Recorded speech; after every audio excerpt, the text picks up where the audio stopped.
और अब खबरें तफसील से। कोरोना आलमी वबा की शक्ल में पूरी दुनिया में अपनी जड़ मजबूत कर चुका है। दुनिया के बेशतर ममालिक अपनी तमाम तर कोशिशों में मसरूफ़ है।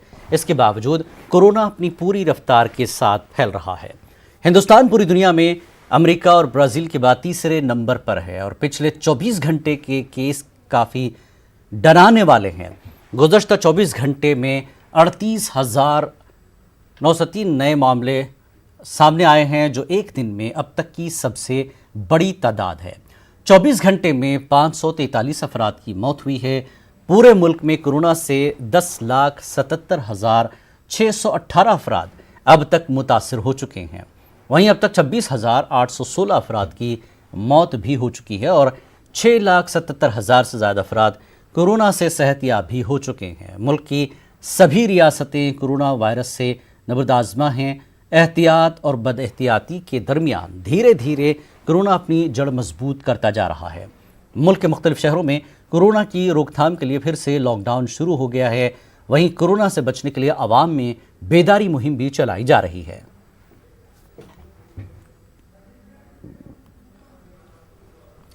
बिहार में सैलाब कोरोना वायरस की दोहरी मार पड़ रही है, जबकि आम आवाम सैलाब और कोरोना से बेबस नजर आ रही है। मौजूदा सूरत हाल की वजह से सिस्टम लाचार नजर आ रहा है।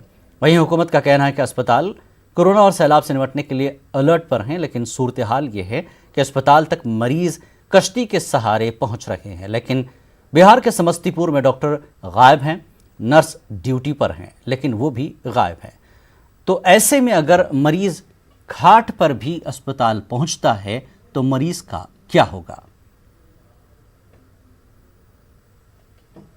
समस्तीपुर के बिथान की तस्वीर आपको दिखा रहे हैं। हैरान करने वाली तस्वीर है। यानी बाढ़ का पानी जो है चारों तरफ गांव में पहुंच चुका है और लोग पानी से घिरे हुए हैं। ऐसे में आवागमन का कोई जरिया नहीं है। देख सकते हैं एम्बुलेंस नहीं पहुंच सकती है।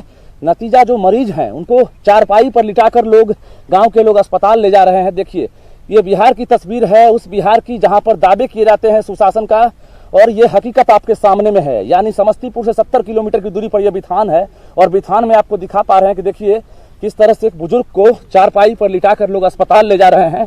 और देखिए ये करेह नदी है। करेह नदी में यहाँ पर नाव लगी हुई है और नाव पर खाट को रखा गया है। जरा हम बात करें, ये कहाँ ले जा रहे हैं आप लोग इनको? ये सर लोकल हॉस्पिटल बिथान ले जा रहे हैं सर। अच्छा। इसका दम फूल रहा है बहुत। अच्छा, तो ये गाँव में कोई साधन नहीं है सर, गाड़ी घोड़ा कोई साधन नहीं है। बहुत रोड पर एकदम पानी हुआ है, पूरा पानी है, इसीलिए लॉ पर लेकर जा रहे हैं हॉस्पिटल। तो और जो कोई बीमार पड़ते हैं अगर तो क्या कोई गाड़ी नहीं पहुंचती है? कोई गाड़ी नहीं आती है सर, कोई गाड़ी नहीं आती है यहाँ पर। पूरा बांध एकदम टूटा हुआ है, रोड पूरा पानी है, पूरा पानी है सर। कितने साल से परेशानी? ये बहुत है, 10-12 साल से परेशानी है सर। 2 कमरे वाला अस्पताल, कुर्सी खाली है। यहाँ डॉक्टर साहब को बैठना है, यहाँ डॉक्टर साहब नहीं है। देखिए टेबल है, यहाँ पर कुछ नजर नहीं आ रहा है। कुछ बोरे यहाँ पर रखे हुए हैं, ये देख सकते हैं आप। और यहाँ भी देख सकते हैं सलाइन का बोतल है, पड़ा हुआ है। इससे साबित हो रहा है कि ये अस्पताल है। देखिए बड़ी मात्रा में सलाइन का बोतल है। एक गोदरेज है। अब हमारे आने के बाद कपड़े हटाए जा रहे हैं, देख सकते हैं यहाँ पर। और टेलीविज़न है, सूटकेस है, डब्बे हैं, तमाम जो घरेलू उपयोग की चीज़ें हैं यहाँ भी देखने को मिल रही है। साथ ही ORS का घोल भी यहाँ पर दिख रहा है। लेकिन जो दवा है उसका रख रखाव कैसे किया जा रहा है और कितना अलर्ट है अस्पताल, बड़ी मात्रा में यहाँ पर दवाइयाँ बिखरी पड़ी है। जरा दिखाते हैं कि एक्सपायर तो नहीं है। ये अक्टूबर 2020 में ये एक्सपायर होने वाला है। सभी दवा उपयोग की है। कुछ लोग हैं स्थानीय, उनसे बात करेंगे। कहाँ गए डॉक्टर साहब? डॉक्टर साहब को हम नहीं देखे हैं अभी। कब से नहीं देखे डॉक्टर साहब? लमसम 3-4 महीनों से तो नहीं आए हैं कोई डॉक्टर। पानी के चलते नहीं आ रहे हैं क्या? वो तो नहीं जानते हैं। अच्छा, और अस्पताल में कौन ड्यूटी करता है? एक नर्स आती है। कितने घंटे ड्यूटी करती है? वो तो जैसे 9 बजे आती है, उसके बाद जो है सो 5 बजे 6 बजे तक जाती है। कैसे इलाज कौन करता होगा फिर?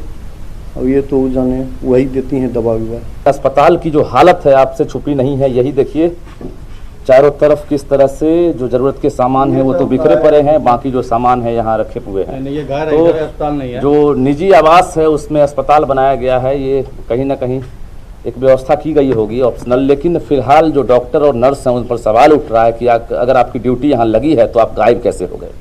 बाढ़ में चारों तरफ हाहाकार मचा है। कहीं सांप काटने की खबर आ रही है, कहीं पर लोग बीमार पड़ रहे हैं। कोरोना काल है, लोग कोरोना की वजह से जो है लगातार अस्पताल के मोहताज हो रहे हैं, लेकिन डॉक्टर और नर्स गायब हैं। कैमरामैन मनीष जुनेजा के साथ रजनीश कुमार, विथान, न्यूज़ 18 समस्तीपुर। और वहीं अकोला के अस्पताल में कोरोना से मुतासिर मरीजों की दिन ब दिन आमद बढ़ती जा रही है। इसकी एक वजह यह भी मानी जा रही है कि अब लोग डॉक्टरों पर एतमाद कर रहे हैं। साथ ही अकोला जिला अस्पताल में सेहतयाब होने वाले मरीजों की तादाद भी मुस्बत इशारे दे रही है। यहाँ का जायजा लिया हमारे नुमाइंदे रिजवान खान ने।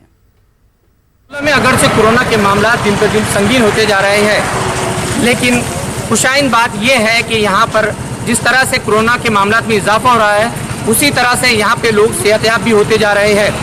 अगर बात की जाए तादाद की, आदाद व शुमार की, तो आपको बताता चले कि यहाँ पे तकरीबन 2000 से ज़्यादा लोग कोरोना पॉजिटिव हो चुके हैं, लेकिन 1600 से ज़्यादा लोग सेहतयाब भी हो चुके हैं।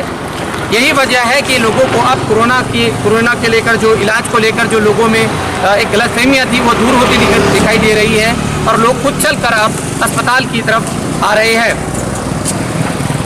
लोगों के सेहतयाब होने के लिए मुबारकबाद की मुस्तहिक है यहाँ जिला अस्पताल के डॉक्टर की कड़ी मेहनत और दिन रात मरीजों की खिदमत को लेकर जिस तरह से डॉक्टर लोग काम कर रहे हैं, उसी का नतीजा है कि यहाँ पे रिकवरी रेट में इजाफा देखने को मिल रहा है। अकोला में 3 रोजा लॉकडाउन के सबब अस्पतालों में मौजूद मरीजों के रिश्तेदारों को मुसीबत का सामना करना पड़ रहा है। होटल और दुकानें बंद होने की वजह से ये लोग भूखे रहने पर मजबूर हैं। अस्पताल इंतजामिया इस तरफ ध्यान देने को तैयार नहीं। ज़रूरतमंदों की इन परेशानियों को देखते हुए समाजी तंजीम फ्लाइंग कलर्स ने सामने आई है। फ्लाइंग कलर्स के नुमाइंदों ने अस्पताल पहुंचकर ज़रूरतमंदों को खाना पहुंचाया। एजुकेशन फाउंडेशन अकोला के ज़ेरे एहतिमाम अकोला शहर के लिए मुस्तहिक और गरीब लोगों को खाना पहुंचाने के लिए हम लोगों ने यहाँ पर रोटी बैंक शुरू किया है, जिसके अंदर हम धर्म और जात से उठकर सभी लोगों को यहाँ से फ्री में खाना देते हैं। और हमारी सब लोगों से ये रिक्वेस्ट है कि ये एक बहुत बड़ा काम है। इसके अंदर जो है तो खाना खिलाने वाले को बहुत जन्नत की बशारतें कुरान और हदीस के अंदर आई है। तो आप लोग आपका जो बचा हुआ जो खाना है, शादी है, किसी भी प्रोग्राम के अंदर जो खाना बचता है, वो आप मेहरबानी करके उसको वेस्ट ना करें, फेंके ना उसको। कोरोना इन्फेक्शन के बढ़ते खतरे के पेश नज़र उत्तर प्रदेश में गुज़श्ता हफ्ते से हफ्ते के आखिरी 2 दिनों में लॉकडाउन का नफाज अमल में लाया जा रहा है। मेरठ में भी इन दिनों लॉकडाउन को कामयाब बनाने के लिए पुलिस की सख्ती जारी है। आज भी गैर ज़रूरी तौर पर बाहर निकलने वालों पर पुलिस ने सख्ती की और गाड़ियों के अलावा बगैर मास्क के बाहर निकलने वालों का भी चालान किया है। उसके बारे में जो पहले से नियम निर्धारित था उसी के अनुरूप हो रहा है। फोर्स और प्रशासन का डिप्लॉयमेंट वहाँ ज़्यादा है, वहाँ से किसी की एंट्री और एग्जिट दोनों अलाउ नहीं है। बाकी जो आवश्यक चीज़ें हैं उसकी सप्लाई वहीं कराई जा रही है। अभी तक मास्क में जनपद में करीब 18 लाख रुपए मास्क पर चालान काट के वसूली की गई है और ये लगातार लोगों को समझाया भी जा रहा है, मास्क वितरित भी किया जा रहा है और लगातार न मानने वालों के खिलाफ चालान भी किया जा रहा है। यूथ वेलफेयर तेलंगाना तंजीम की जानिब से कोविड मुतासर मैयतों की तदफीन का कारनामा अंजाम दिया जा रहा है। मरहूम मरीजों के रिश्तेदार मैयतों के करीब जाने से कतरा रहे हैं। खिदमत खल्क के जज्बे से सरशार उम्मत के ये नौजवान अपनी जानों को ख़तरे में डालकर मुकम्मल मजहबी तरीक़े के मुताबिक और पूरे एहतराम के साथ मैयत को दफना रहे हैं और आखिरी रसूमात भी अदा कर रहे हैं। 1 महीने के दौरान तकरीबन 70 से ज़्यादा मैयतों की तदफीन अमल में लाई जा चुकी है। तेलंगाना यूथ वेलफेयर तंजीम के सदर सैयद जलालुद्दीन जफ़र ने न्यूज़ 18 उर्दू नुमाइंदा एम अजीम को तंजीम की फलाही व रिफाई कारकर्दगी से वाकिफ़ करवाया। एक साथी के वालिद का इंतकाल हो गया था, तो मेरा साथी ख़ुद वो मैयत को हाथ नहीं लगाया था, तो वो देख के मुझे बहुत दुख हुआ था। जब इंसानियत मर गई जैसा महसूस हुआ तो मैं वहाँ से पहल किया और अल्हम्दुलिल्लाह अभी तक हम 70 के ऊपर मैयतों को हम तदफीन किए और अल्हम्दुलिल्लाह हमारे हैदराबाद में 30 मेंबर्स है यूथ वेलफेयर के, जो सिकंदराबाद, गोलकुंडा, टोली चौकी और बाबानगर में हैं और अल्हम्दुलिल्लाह आगे भी हम ये काम जारी रखेंगे। कई ऐसे केसेस देखे हम जो ये बालापुर में ही कब्रिस्तान में खुद के रिश्तेदार ऐसा मैयतों को छोड़ के चले गए थे, जो रात में 12-12, 1-1 बजे, 2-2 बजे भी आ रहे हैं केसेस। सुबह 7 बजे भी हम तदफीन किए यहाँ पर और अल्हम्दुलिल्लाह यहाँ पर जनाजे की नमाज़ पढ़ा के हम शरीयत के हिसाब से तदफीन कर रहे हैं। और कई ऐसे जगह के वाक़ात हमें सुनने में आया कि वहाँ पर GHMC के लोग आ रहे हैं और खबर में उतार रहे हैं, मट्टी डाल के चले जा रहे हैं, तो वो भी हमें बहुत ख़राब दिखा। इसलिए हम आप सबसे गुजारिश कर रहे हैं, अगर कुछ ऐसा मसला है आपके घर में, खुदा ना खासा किसी का ऐसा हुआ, तो हम आपको कांटेक्ट करिए। इंशाल्लाह हमारे मेंबर्स आएंगे, शरीयत के हिसाब से जनाजे की नमाज़ पढ़ा के उनको तदफीन करेंगे। मेरे वालिद साहब का इंतकाल हुआ। वालिद साहब एक डायलिसिस पेशेंट थे। 2-3 दिन पहले ये कोविड के सस्पेक्ट है बल्कि मालूम हुआ, तो उसके बाद डायलिसिस करना बंद कर दिए थे।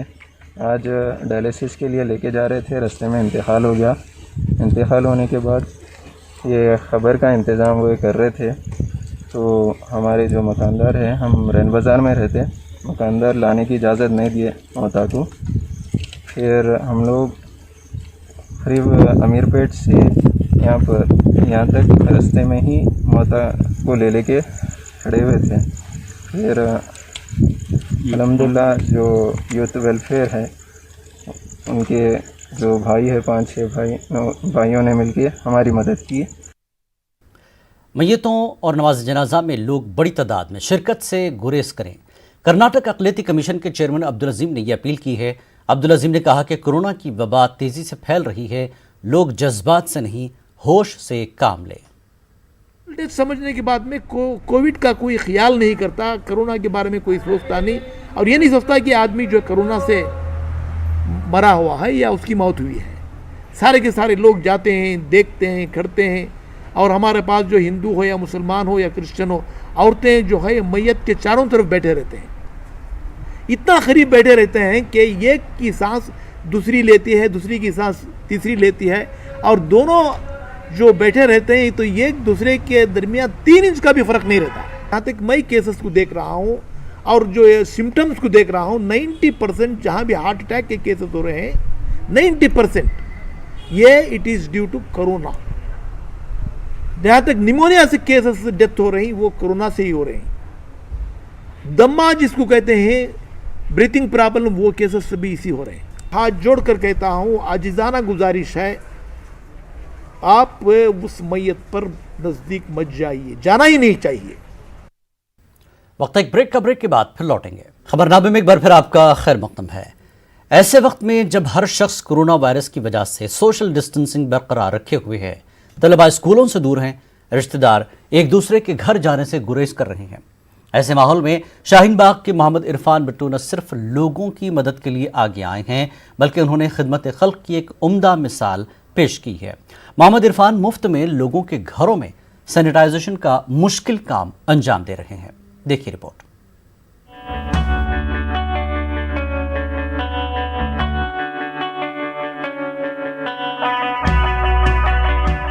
सर पर फेस कवर और कमर पर 16 लीटर का केमिकल टैंक लगाकर सैनिटाइजेशन का काम कर रहा ये शख्स कोई हेल्थ वर्कर नहीं, बल्कि दिल्ली के शाहीन बाग इलाके के मोहम्मद इरफान बिट्टू हैं, जो रोजाना इसी तरह से कई घंटे लोगों के घरों और दुकानों तक जाकर मुफ्त में सैनिटाइजेशन करते हैं।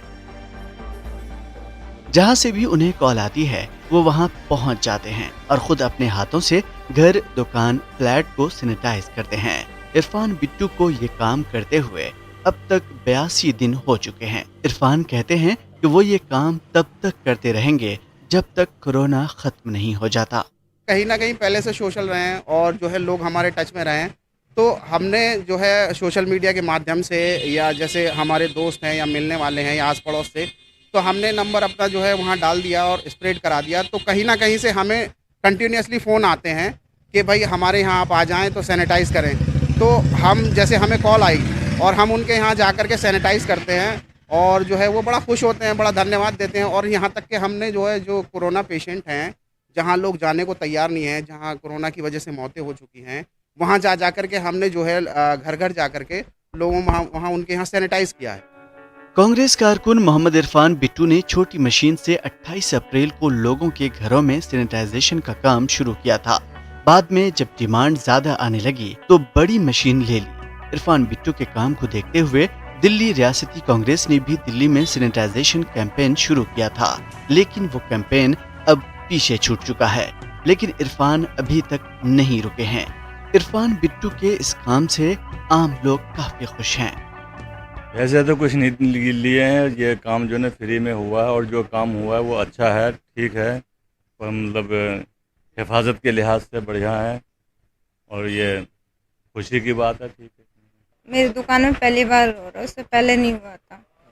और ये सैनिटाइज हो जाए अच्छी बात है कि दुनिया में कोरोना फैल रहा है, क्या पता रुक जाए कोरोना, लोग जिंदा रह जाएं। इरफान को रोजाना 3 से 4 कॉल जरूर आती है। इसके अलावा भी वो आसपास के इलाकों में सैनिटाइजेशन करते रहते हैं। कोरोना की महामारी के बीच इरफान लोगों की मदद के लिए आगे आए हैं। कोरोना वबा के इस दौर में इरफान बिट्टू हिम्मत, हौसले और अज़्म मुसम्मम की बड़ी मिसाल हैं। न्यूज़ 18 उर्दू के लिए दिल्ली से खुर्रम शहजाद की रिपोर्ट। मध्य प्रदेश में कोरोना कहर के बीच सियासत अपने उरूज पर है। कोरोना के बढ़ते कहर के बीच जहां सूबाई सतह पर मुकम्मल लॉकडाउन है, वहीं हुकूमत की जानिब से कोरोना के खात्मे के लिए हर सतह पर तदाबीर की जा रही हैं। वज़ीर सेहत प्रभुराम चौधरी अवाम से गैर ज़रूरी तौर पर बाहर न निकलने और हुकूमत के अहकाम पर सख्ती से अमल करने की अपील कर रहे हैं। वहीं कांग्रेस ने शिवराज सिंह हुकूमत पर कोरोना को लेकर दोहरे मयार इख्तियार करने का इल्ज़ाम लगाया। Senior Congress leader PC Sharma का कहना है कि कोरोना की आड़ में हुकूमत अपने सारे काम तो कर रही है, लेकिन कांग्रेस की मीटिंगों पर बंदिश लगाने का सिलसिला जारी है। वीडियो कॉन्फ्रेंस में भी हमने चर्चा की है, कलेक्टरों से भी हमने बात की है, कमिश्नर से भी बात की है, विभाग के अधिकारियों से भी बात की है। दूसरा, हम चिराई हॉस्पिटल भी गए थे, वहाँ भी हमने जो पेशेंट एडमिट हैं उन लोगों से, कुछ पत्रकार साथी हैं उनसे भी बात की, प्रवीण पाठक जो विधायक हैं ग्वालियर के उनसे भी बात की, और जो सामान्य हमारे और भी नागरिक हैं उन सब लोगों से भी बातचीत की और पूरी विभागीय समीक्षा की जा रही है। पूरी इनकी चुनावों की जो तैयारियां कर रहे हैं, ये इसमें भी दो स्टेप पे काम कर रहे हैं। लॉकडाउन लगाकर कांग्रेस के नेता और कार्यकर्ता मीटिंग नहीं कर पाए, उनको रोका जाए जनता के बीच में जाने से, और ये अपने पावर में होने की वजह से ये सब मीटिंगें कर लें और लॉकडाउन को और जो सोशल डिस्टेंसिंग है जितने को तोड़ दें। कांग्रेस पहुंच नहीं पाए, ये करते रहे लॉकडाउन में, एक ये भी वजह है। और मैं समझता हूं कि इससे कोई फर्क पड़ेगा नहीं, क्योंकि हमारे कार्यकर्ता डोर टू डोर घूम रहे हैं और कमलनाथ जी का और कांग्रेस का संदेश उनका पहुंचा रहे हैं। वहीं असम में भी बारिश और सैलाब ने लोगों को काफी परेशान कर रखा है। खेत खलियान, फसलें तबाह हो गई हैं। मुख्तलिफ अजला में कई अफराद हलाक भी हुए हैं। अब के जो बाढ़ की स्थिति है अभी बहुत गंभीर है, और ये बाढ़ की स्थिति अभी जो ब्रह्मपुत्र के जो वाटर लेवल है थोड़ा सा नीचे आ रहा है, लेकिन जो सबमर्ज्ड एरिया है वो बहुत सारे अभी सबमर्ज्ड एरिया है। अभी तक के जो सूचना मिल रहे हैं लगभग 80 लोगों का इस बाढ़ पे मौत हो गए हैं। और जो काजीरंगा नेशनल पार्क हो उसके अगर बारे में आप बात करें तो वहाँ देखा गया है लगभग 96 एनिमल्स का डेथ ऑलरेडी हो चुके हैं। अभी जो हम लोग खड़े हैं यह असम के धुबरी जिले के, पश्चिम असम के धुबरी जिले के, यह हम फुलीमारी ग्राम पंचायत एरिया में खड़ा है, जहाँ पे आप देखिए जो घर है, अभी ये कोई रिवर के अंदर ये घर है नहीं, लेकिन अभी जो रास्ते हैं उसके ऊपर इतने सारे पानी आ गए हैं, जितने सारे लोग हैं सब घर पे अभी अटके हुए हैं ये लोग, और यहाँ से इनको थोड़ा बहुत जो रेस्क्यू किया गया है, कुछ लोगों को यहाँ से शिफ्ट किया गया जो ज्यादा दिक्कत में थे, लेकिन और जो लोग हैं इन लोगों को सरकार की तरफ से, प्रशासन की तरफ से कुछ रिलीफ वगैरह मुहैया किया जा रहा है। इनके खाने के लिए चावल दाल वगैरह दिया जा रहा है प्रशासन की तरफ से, लेकिन अभी भी इन लोगों को पिछले जो एक सप्ताह से ये लोग फंसे हुए हैं, एक बार ही इसको रिलीफ मिले हैं। ये लोगों का मांग है, लोगों की मांग है कि इन लोगों को दोबारा से इनके खाने पीने का सामान वगैरह मुहैया किया जाए।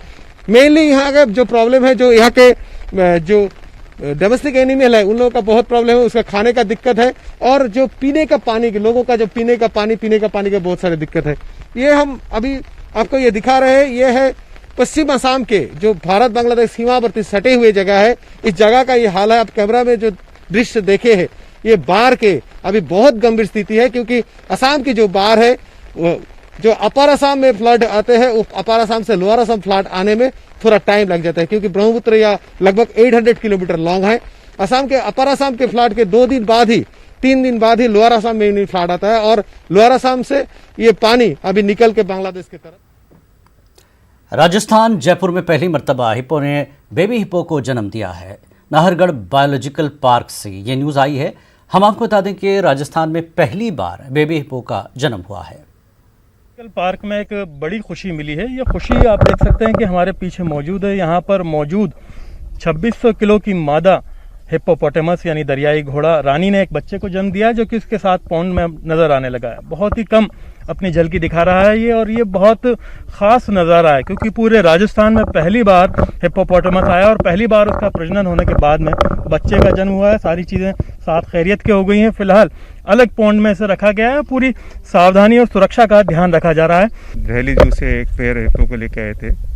हिप्पो को पेयर लाने से के लिए हमने इसको पहले एक्जोटिक पार्क बनाया था, जो इंडिया में नहीं पाया जाता, उनके लिए विशेष कर बनाया गया। यहाँ पर हिप्पो के अलावा यहाँ पर ज़ेब्रा और जिराफ का भी प्लान है, शतरमुख का प्लान है। इस तरह के एनिमल्स रखे जाएंगे तो जो विजिटर्स के लिए काफ़ी रोमांचक और दर्शनीय रहेंगे। कल के तारीख को सुबह इसमें एक बच्चे को जन्म दिया।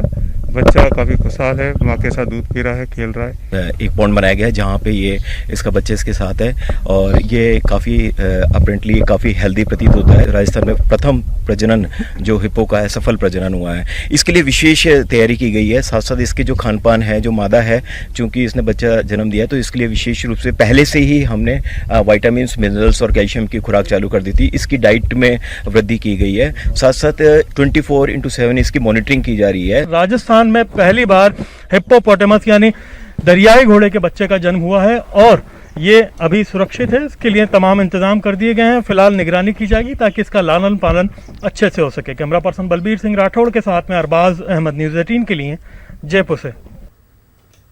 खबरनामे में फिलहाल इतना ही। मजीद ताज़ा खबरों के लिए आप लॉग इन कर सकते हैं हमारी वेबसाइट news18urdu.com पर। आदाब।